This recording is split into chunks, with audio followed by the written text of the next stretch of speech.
कोई भी जो कार्य होता है उसका एक लक्ष्य होता है। बिहार में जातिगत जनगणना का लक्ष्य क्या है?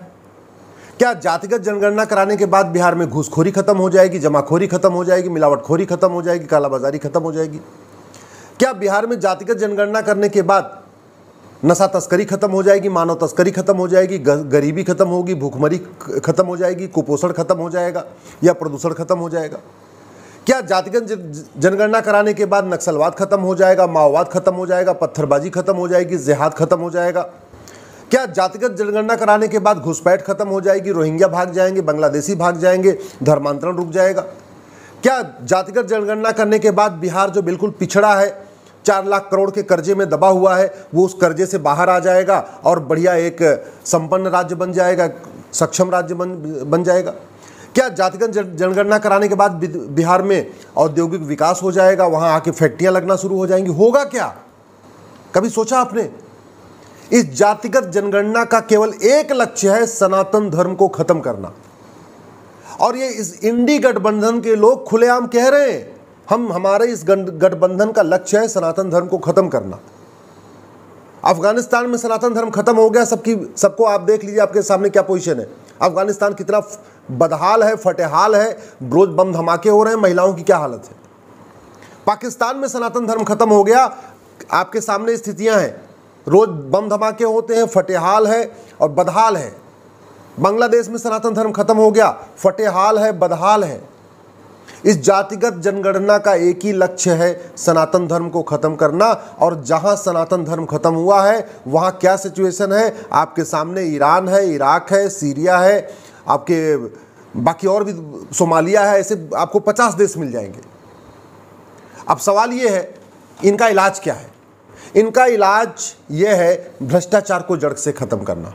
उनका 2 लक्ष्य है। पहली बात तो सनातन धर्म को खत्म करना, दूसरा आपके और हमारे दिए हुए पैसे को लूटना। ये चोर पार्टियां, ये भ्रष्ट पार्टियां, ये लुटेरी पार्टियां जाति के आधार पर समाज को बांट के सत्ता प्राप्त करना चाहती हैं और सत्ता प्राप्त करके खजाने को लूटना चाहती हैं। अगर हमने पुलिस रिफॉर्म किया होता, जुडिशियल रिफॉर्म किया होता, टैक्स रिफॉर्म किया होता, तो आज ये पॉलिटिकल पार्टियां खत्म हो गई होती। ये जितनी पॉलिटिकल पार्टियां जातिगत जो जनगणना का समर्थन कर रही हैं, इनका आप इतिहास देखिए, कौन कौन समर्थन कर रहा है? ये सारी परिवारवादी पार्टियां हैं। लालू की पार्टी जातिगत जनगणना कराना क्यों चाहती जानते हैं? कि लगातार मुख्यमंत्री बने रहे, उनके दोनों बेटे मंत्री बने रहे, मुख्यमंत्री बने रहे और खजाने को लूटते रहे। अगर हमने संपत्ति को आधार से लिंक किया होता, नार्को पॉलीग्राफ ब्रेन मैपिंग कानून बनाया होता, पुलिस रिफॉर्म किया होता, जुडिशियल रिफॉर्म किया होता, जुडिशियल चार्टर लागू किया होता कि 1 साल के अंदर मुकदमे का फैसला होना ही होना है, आज की डेट में लालू का पूरा खानदान तिहाड़ जेल के अंदर होता। वो बाहर इसलिए, लालू का परिवार जेल के बाहर इसलिए है क्योंकि हमारी न्यायिक व्यवस्था सड़ चुकी है, मुकदमों का फैसला नहीं हो रहा है, संपत्ति को आधार से लिंक नहीं किया गया है। भ्रष्टाचार खत्म हो जाए, ये सारी जातिवादी पार्टियां, सनातन विरोधी पार्टियां खत्म हो जाएंगी।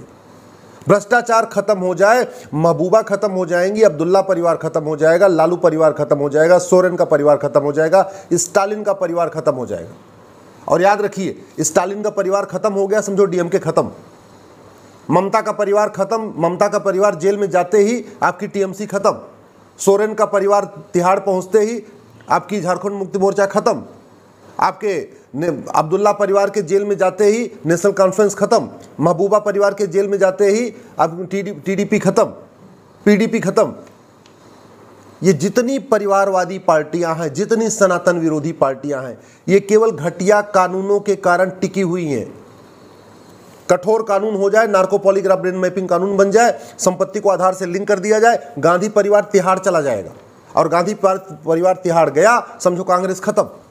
तो आज जो सनातन संस्कृति के लिए खतरे बने हुए हैं पॉलिटिकल पार्टियां, वो इसलिए जिंदा हैं, इसलिए ये पॉलिटिकल पार्टियां चल रही हैं क्योंकि हमने पुलिस रिफॉर्म नहीं किया, इलेक्शन रिफॉर्म नहीं किया, टैक्स रिफॉर्म नहीं किया, जुडिशियल रिफॉर्म नहीं किया।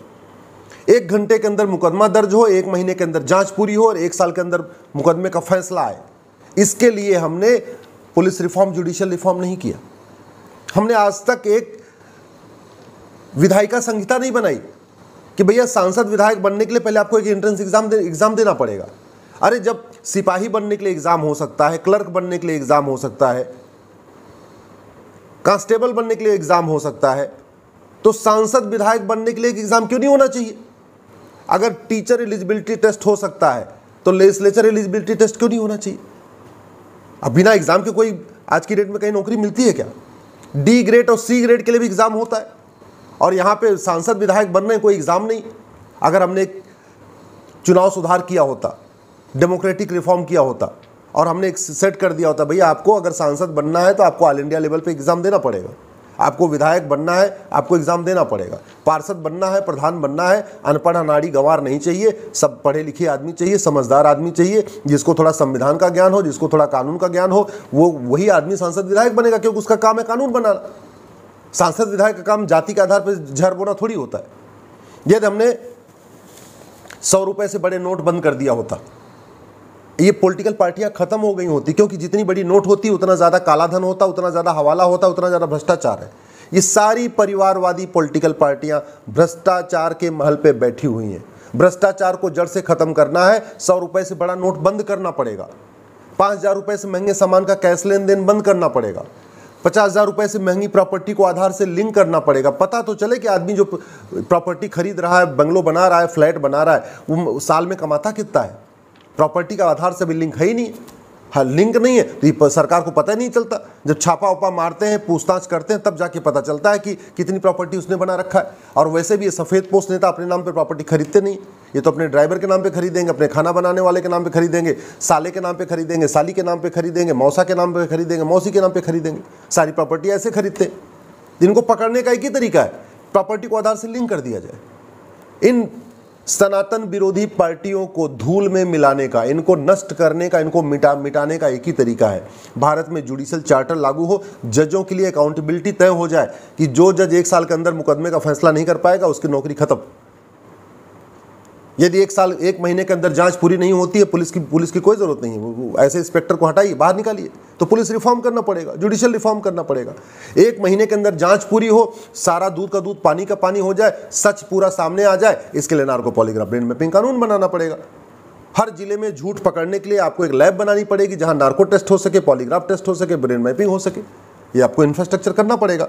इसी तरीके से जो ये इतने दुनिया भर के टैक्स चल रहे हैं, उस टैक्स के कारण भी ये भ्रष्टाचार चल रहा है। तो भ्रष्टाचार को जड़ से खत्म करना है तो 1 नेशन 1 टैक्स लागू करना पड़ेगा। ये जीएसटी खत्म करिए, ये इनकम टैक्स खत्म करिए, वैट खत्म करिए, टीडीएस खत्म करिए। ना जीएसटी डिपार्टमेंट की जरूरत है, ना इनकम टैक्स डिपार्टमेंट की जरूरत है, ना वैट डिपार्टमेंट की जरूरत है, ना टीडीएस डिपार्टमेंट की जरूरत है, किसी डिपार्टमेंट की जरूरत नहीं। ये इतनी सारी संस्थाएं बनी हुई हैं, हमारे पास सीबीआई है, ईडी है, एलआईयू है, पुलिस है, सब कुछ है, लेकिन भ्रष्टाचार खत्म नहीं हो रहा है। ना इनसे खत्म होगा, जिंदगी में कभी नहीं खत्म होगा, अगले 100 साल में भी नहीं खत्म होगा। भ्रष्टाचार को जड़ से खत्म करने का एक ही तरीका है, 1 नेशन 1 टैक्स।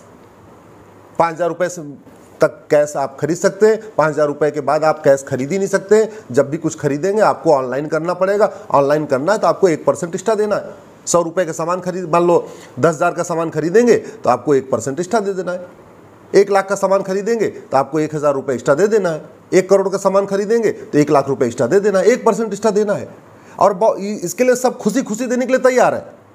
भाई जब इनकम टैक्स लगेगा ही नहीं, टीडीएस लगेगा ही नहीं, वैट लगेगा ही नहीं है, जीएसटी लगेगा नहीं, व्यापारी भी खुश, उसको कोई फॉर्म नहीं भरना, कोई फॉर्मेलिटी नहीं करना, ना सीए के पास जाना, ना सीएस के पास जाना, ना उसको अपनी कंपनी के अंदर कोई एक अलग से जीएसटी के लिए डिपार्टमेंट रखना, कुछ करना ही नहीं है, कोई उसको कंप्लायंस करना ही नहीं है।